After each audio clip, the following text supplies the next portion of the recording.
Good day, grade 9 math students. Today, our topic will be about solving quadratic equation by completing the square.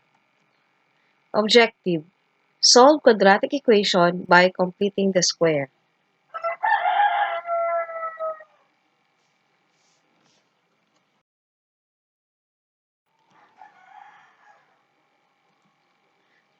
Let us have first a review on our previous lesson in grade 8, which is about perfect square trinomial and square of binomial. So we have here examples. Direction: express each of the following perfect square trinomials as a square of binomial. Number 1.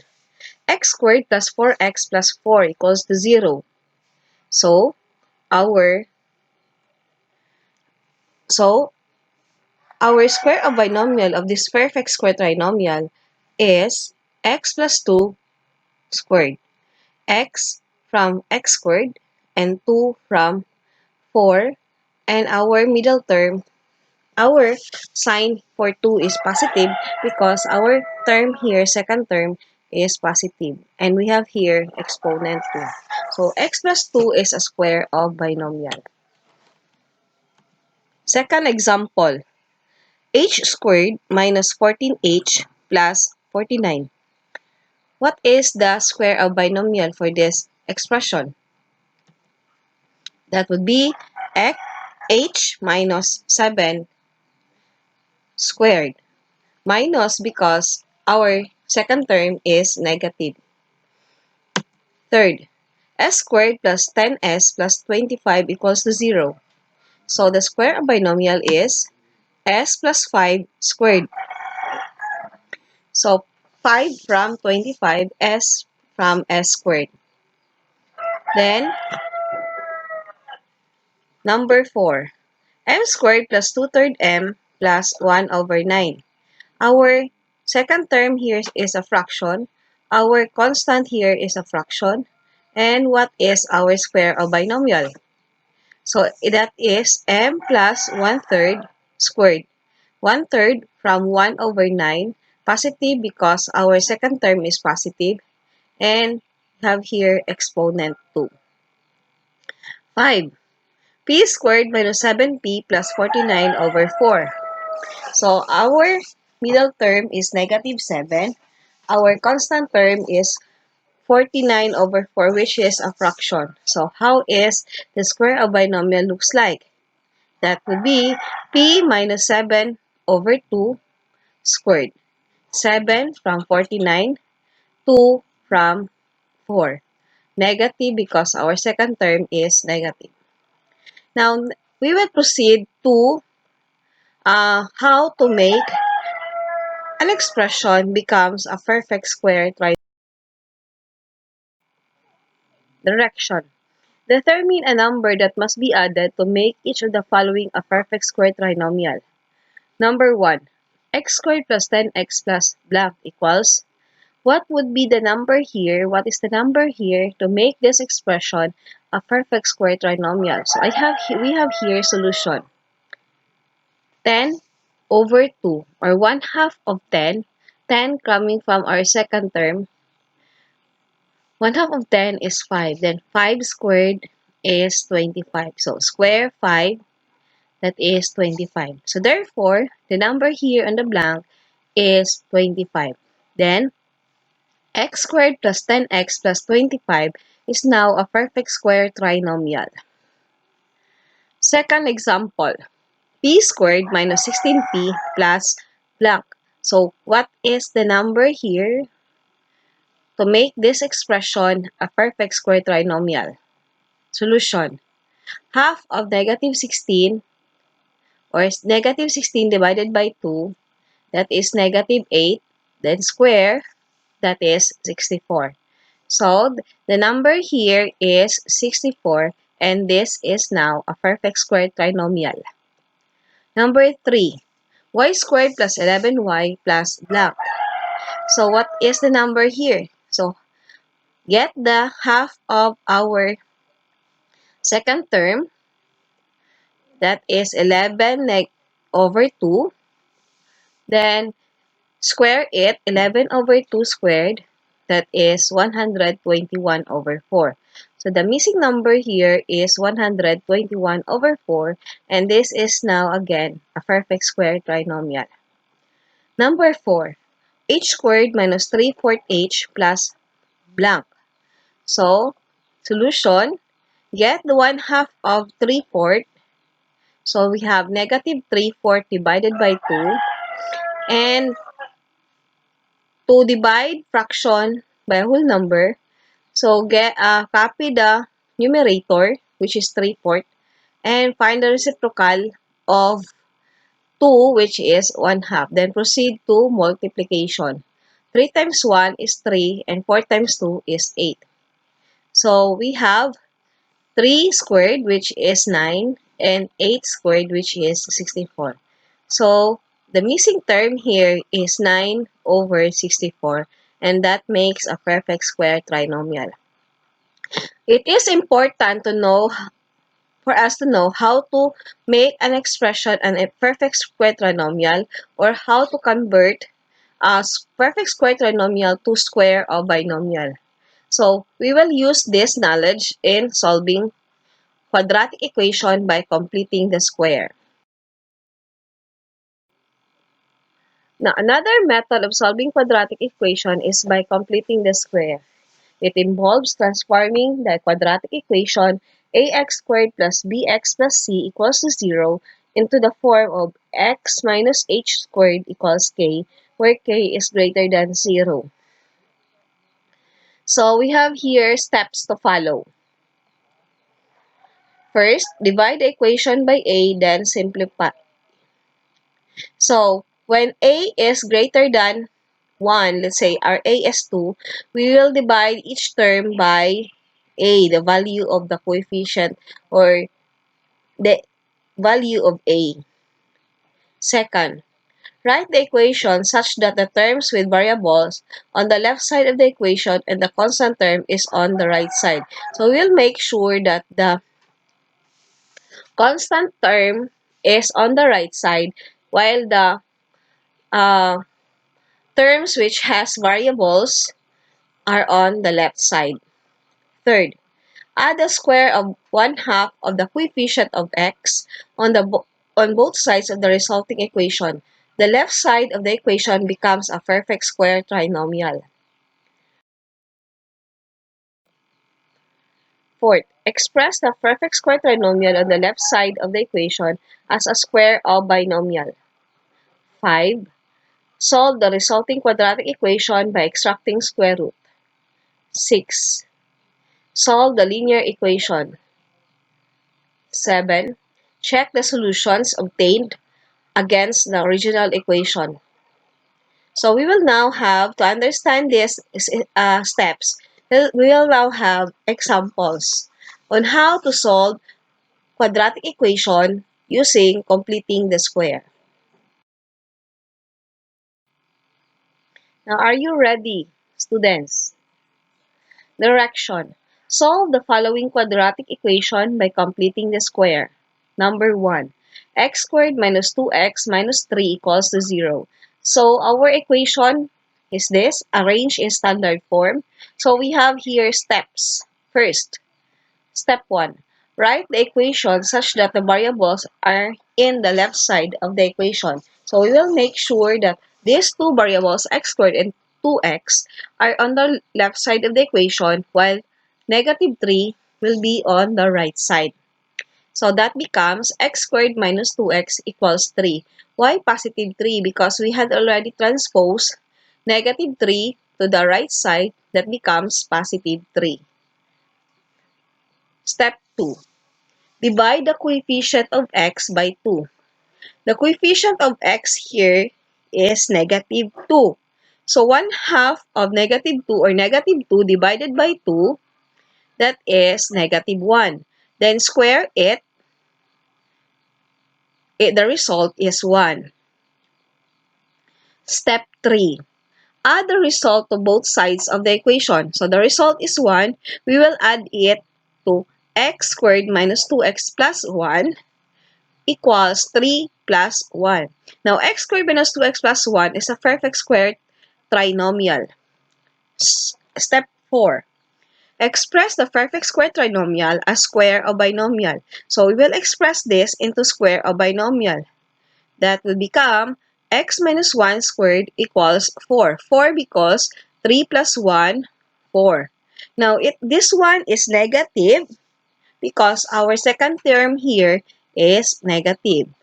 Then, the square root of 1 is 1. Then, do not forget the exponent. Step 5. Solve the equation by extracting square roots. So, we have square root of x minus 1 squared equals square root of 4. Then, we will cancel x minus 1, cancel the radical sign, cancel the exponent. So, we have here x minus 1 equals positive negative 4. Next, step 6. Solve the linear equation. So, we separate the positive and negative 2. So, first, we have x minus 1 equals 2. And on the other side, x minus 1 equals negative 2. So, x equals 2 plus 1. That is x equals 3. So, our first root of the equation is 3. On the other hand, x equals negative 2 plus 1. X equals negative 1. So, therefore, the roots of the equation are 3 and negative 1. So, to make sure if our answer or our solution is correct or not, we will have step 7, which is checking. Check the solutions. So, we will check the solutions if it is correct or not by substituting these roots or solution to the original equation. So, this is our original equation. Substitute the first root, which is 3. 3 squared minus 2 times 3 minus 3 equals to 0. So, 3 squared is 9 minus 6 because it comes from 2 times 3, then copy the negative 3. 9 minus 6 minus 3 is 0. 0 equals to 0. On the other side, we will use negative 1. Negative 1 squared minus 2 times negative 1 minus 3 equals to 0. So, negative 1 squared is 1. 2 times 1 or negative 2 times 1 is positive 2. Copy the negative 3. Then 1 plus 2 is 3 minus 3 is 0, 0. Since 0 is equal to 0 and have here 0 equals to 0, therefore we can say that the roots 3 and 1 are the solutions of the equation x squared minus 2x minus 3 equals to 0. Now, we will proceed to the second example. S squared plus 4s equals 21. Steps or step 1. Divide the coefficient of s by 2. So, what is the coefficient of s? That is 4. 1 half of 4 is 2 squared, and that is 4. Step 2. Add the result to both sides of the equation. The result is 4. So, we have s squared plus 4s plus 4 equals 21 plus 4. Step 3. Express the square of trinomial, perfect square trinomial, as square of binomial. This s squared plus 4s plus 4 is a perfect square trinomial. And we will convert or transform this into square of binomial. That becomes s plus 2 squared. So this is a square of binomial equals 25. 21 plus 4 is 25. Step 4. Solve the equation by extracting square root. So, square root of s plus 2 squared equals square root of 25. Then, cancel the radical sign, cancel the exponent, and then we have s plus 2 equals positive negative 5. Step 5. Solve the linear equation. So we will separate the positive and negative 5. S plus 2 equals positive 5. And on the other hand, S plus 2 equals negative 5. So first, we will solve the S here on the left side. So S equals 5 minus 2. Why 5 minus 2? Why minus 2? Because we transpose 2 to the right side of the equation, that it becomes negative 2. And 5 minus 2 is 3. So we have now our first root, which is S equals 3. On the other side, transpose negative 2 to the other side. That would be S equals negative 5 minus 2. So S equals negative 7. So we have two roots, which are 3 and negative 7. So the roots of the equation are 3 and negative 7. Now we will proceed to the last example, example number 3. Number 3, 2p squared plus 8p minus 10 equals to 0. Step 1. Divide both sides of the equation by 2.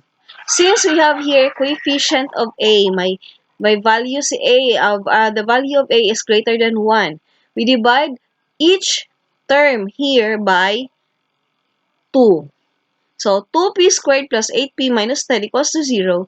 Divide by 2. 2p squared gives us p squared. 8p divided by 2 equals 4p. Negative 10 divided by 2 is negative 5. And 0 divided by 2 is 0. So this is now our equation. Next, step 2. Transpose 5 to the right side of the equation. So p squared plus 4p equals 5.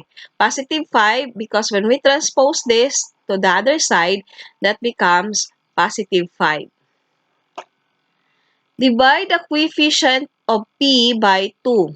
The coefficient of p is 4. Divide by 4, by 2, or 1 half of 4 is 2, then 2 squared is 4. Step 4. Add the result to both sides of the equation.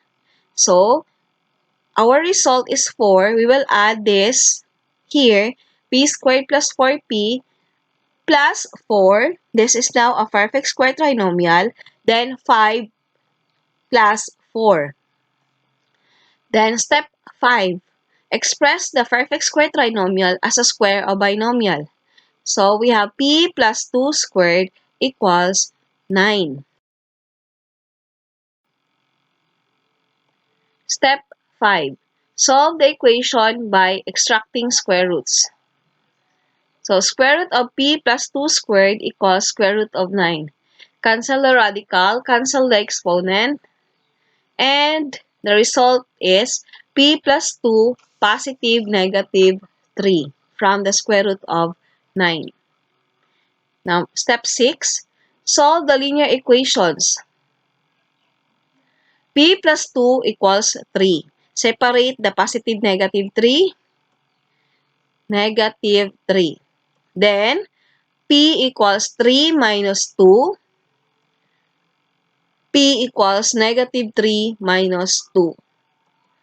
So, 3 minus 2 is 1. So, our first value of P is 1. On the other side, P equals negative 5. Therefore, the roots of the equation are 1 and negative 5.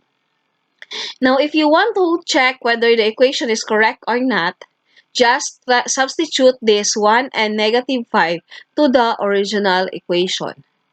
So, if the result is equal, it means the equation or the roots are correct.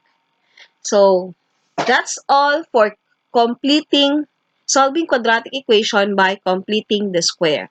So, in this topic, we need to have determination, patience in solving this equation using quadratic or using completing the square. So, that's all. Thank you, grade 9. students.